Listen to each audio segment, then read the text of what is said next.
যখন থেকে তৈরি তখন থেকেই এই অবস্থা, ভাঙা নিচা, গাড়ি অনেক অ্যাক্সিডেন্ট করছে, এখানে তলাতে ছিঁড়ে গেছে সব, এই তলা খসে খসে পড়ছে।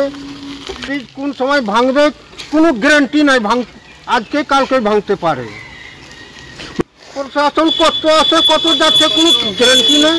আজকে নতুন, বহুদিন থেকে কয়েকবার আসলো, ইনকোয়ারি করে গেল, কেউ কোনো অ্যাকশন নাই।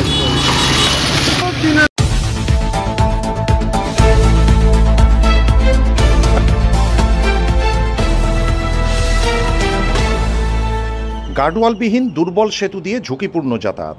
সেতু এবং রাস্তার সংযোগকারী জায়গায় মাটি ধসে পড়ে যাচ্ছে খাড়িতে। সংযোগকারী সেই অংশ কার্যত ঝুলে রয়েছে, যে কোনো সময় ভেঙে গিয়ে ঘটতে পারে বড়সড় বিপদ। কিন্তু তারপরেও ভ্রুক্ষেপ নেই প্রশাসনের। 8 বছর আগে ভয়াবহ বন্যায় ক্ষতিগ্রস্ত হয়েছিল সেতু, কিন্তু করা হয়নি সংস্কার। গার্ডওয়াল ভেঙে গেছে তারও আগে।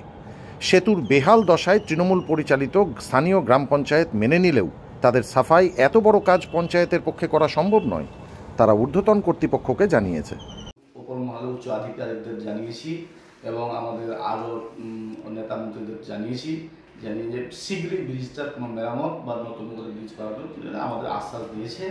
এবং কালকেই আমি ভিডিও স্যারের সাথেও এইরকম আমি ছবি পোস্ট করে আমি কথা বললাম যে আমার কাছে যখন এসেছিল সাধারণ মানুষ, তখন তাদেরকেও আশ্বাস দিয়েছি যে আমিও উচ্চ নেতৃত্ব, উচ্চ আধিকারিকদের কাছে গিয়ে আমি ব্রিজের জানিয়ে আমি একটা ব্রিজ করার ব্যবস্থা করব। ব্রিজ একটা বড় কাজ, এই কাজ তো আমাদের পঞ্চায়েত থেকে সাধ্য নয় করার মতো। আমরা উচ্চ আধিকারিকদেরকে বলেছি এবং উচ্চ নেতৃত্বকেও বলেছি, সেখান থেকে ব্যবস্থা নেওয়ার কথা আশ্বাস আমাদের দিয়েছে যে না, ইমিডিয়েটলি এটা মেরামত করা বা নতুন করানোর ব্যবস্থা আমরা নিচ্ছি।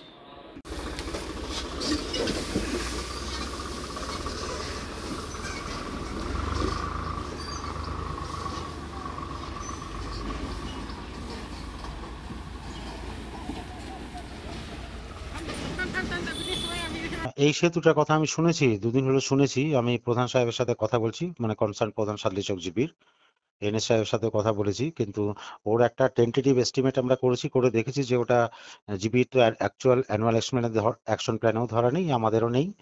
তো ওটা নিয়ে হায়ার অথরিটির সাথে আমাকেও কথা বলতে হবে এবং প্রধান সাহেবও হয়তো আমাদের মাননীয় মন্ত্রী সাহেবের সাথে কথা বলবে যে যদি কোনো বৃহত্তর সোর্স এনবিডিডি বা অন্য কিছু থেকে যদি সে কাজটা করা যায় এবং শীঘ্রই সেই সমস্যার সমাধান হবে। ব্লক প্রশাসনের দাবি, এতদিন স্থানীয়রা তাদের এই সমস্যার কথা জানায়নি। দিনে প্রায় আমরা 3-4 বার যাই। ব্রিজটা খুব বেহাল অবস্থা, সময়তে গাড়ি পড়ে যায় নিচে, ব্রিজ এভাবে যাওয়া যাচ্ছে না, খুব অসুবিধার মধ্যে আমরা থাকছি আর কি। ভয় লাগছে এই জায়গাতে যেতে আমরাকে, কিন্তু তবুও যেতে হচ্ছে। অনেক দিন থেকে সবকে জানা গেছে, এখন অবধি কোনো অ্যাকশন নিচ্ছে না। গাড়ি পড়ে যায়, একবার 2 জন আকাম হয়ে গেছিলো, তবুও জানা গেছে, কোনো অ্যাকশন নেয়নি এখন অবধি। বিরোধীদের অভিযোগ, শুধুমাত্র দুর্নীতিতে লিপ্ত থাকার ফলে কোনো কিছুতেই নজর নেই তৃণমূলের। কোন ব্রিজ কোথায় কোন রাস্তা ভেঙে পড়ে আছে ওদের দেখার ওদের সময় নাই। এই জন্য নাই, যেখানে ওরা কাটমানি পাচ্ছে সাময়িক সেই কাজটা করে দিচ্ছে, আর যেখানে কাটমানি পাচ্ছে না সেখানে ওদের দরকারই নাই দেখার কি খোকা মোড়ে হলো, কোন ব্রিজ ভেঙে পড়ে যাবে, কত লোক মারা যাবে, কি হবে, ওদের সময় নাই।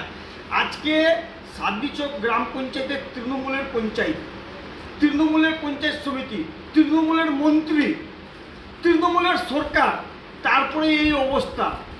এবং জনসাধারণ বুঝতে পেরেছে যে এই সরকারের আমলে দুর্নীতি এবং কাটমানি ছাড়া কোনো কাজ হবে না।